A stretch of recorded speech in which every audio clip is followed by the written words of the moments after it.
তো পাছিঘাটলৈ কাম কৰিবলৈ আহিছিলোঁ। তাৰপিছতে এতিয়া যোৱা বছৰৰ দৰে এতিয়াও আহি পালোহি এটা ধুনীয়া জেগাত। আৰু এই জেগাডোখৰ হৈছে ডিমৌ। আৰু ডিমৌ মানে আমি আছোঁহি এতিয়া, এয়া দেখিছেনে কিমান ধুনীয়া, এয়া গুৰ পেৰি আছে। চ' এতিয়া আমি প্ৰথম যিটো ওপৰৰ মানে লেটেৰি বুলি কয় সেইটো খাম। তাৰপিছতে আমি ইয়াৰ পৰা গুৰ লৈ যাম। যোৱা বছৰ লৈ গৈছিলোঁ, বহুত সৰুতে খাইছোঁ এইবিলাক মামাহঁতৰ ঘৰত যেতিয়া আছিলোঁ তেতিয়া। এতিয়া ইয়াত খাম আকৌ। তো এইখন হৈছে কুঁহিয়াৰ বাৰীখন। এইফালে বহুত দূৰলৈকে ইয়াত কুঁহিয়াৰ আছে। আৰু এতিয়া আমি এইখন ৰেডি হৈ আছে। তো ইয়াৰ পৰা অলপ ওপৰৰ পৰা মানে এই ওপৰৰ যিটো ফেন হৈ আছে এইটো খাবলৈ বহুত ধুনীয়া।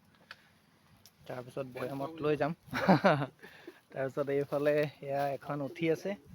আৰু এইফালে এইটো হৈছে চৌকাটো, কিন্তু ইয়াতে গুৰ হৈ যোৱাৰ পিছতেই এইটো ধুনীয়াকৈ এটা মাছ ওপৰত দি থৈছে দাদাহঁতে খাবৰ কাৰণে। দাদা খাব নি? এইফালে আমাৰ ৰাইজ ৰৈ আছে চবেই গুৰ নিয়া অপেক্ষাত। এইফালে দাদাই পাত ৰেডি কৰি আছে, এইফালে ময়ো লৈ ল'লোঁ। এতিয়া ইয়াতে এবাৰ গুৰ ল'ম অলপ। এইফালে এই ওপৰৰ পৰা এই ওপৰৰ বস্তুটো খাবলৈ বহুত ধুনীয়া। এইটো লেটেৰি গুৰ বুলি কয়। তো ধুনীয়া হৈছে, দিয়ক খাই থাকোঁ অকণমান। এইটো সদায় পোৱা বস্তু নহয়, সেইটো কাৰণতে অলপ খাই লোৱাটো ভাল। অঁ, হৈ যাব হৈ যাব হৈ যাব হৈ যাব।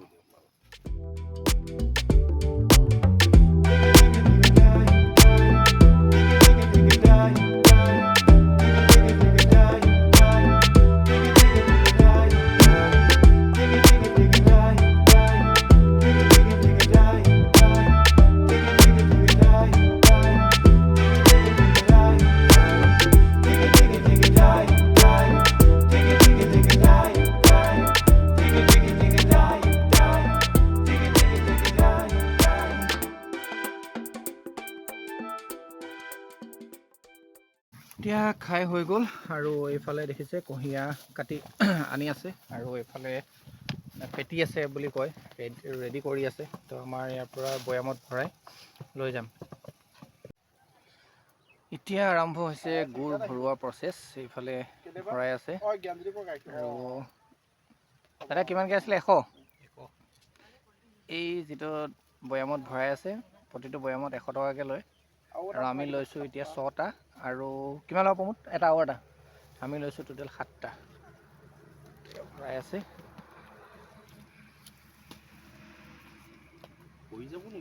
নপৰে নপৰে নপৰে, ওপৰত ঢাকনা দি দিব ন। তো এয়া আমাৰ এতিয়া গুৰ লোৱা হৈ গৈছে, পেকিং চলি আছে। প্ৰথমতে দুটা আছিলে, ৰাইজৰ ডিমাণ্ডত তিনিটা লৈ লোৱা হৈছে। আকৌ আহিম ন দাদা? কেতিয়ালৈকে থাকিব? এপ্ৰিল? ঠিক আছে। জেগাডোখৰ কি আছে? ডিমৌ। ডিমৌ চাৰিআলিত যদি কোনোবা ল'বলৈ আহে দেখিব। এইখন কি ধাবা? জীৱন ধাবাৰ পাছফালেই দাদাহঁতক লগ পাব। যদি কোনোবাই একদম ফ্ৰেছ গুৰ খাব মন আছে তেনেহ'লে ইয়াৰ পৰা লৈ যাব পাৰিব। তো এতিয়া আমি সকলোৱে লৈ ল'লোঁ।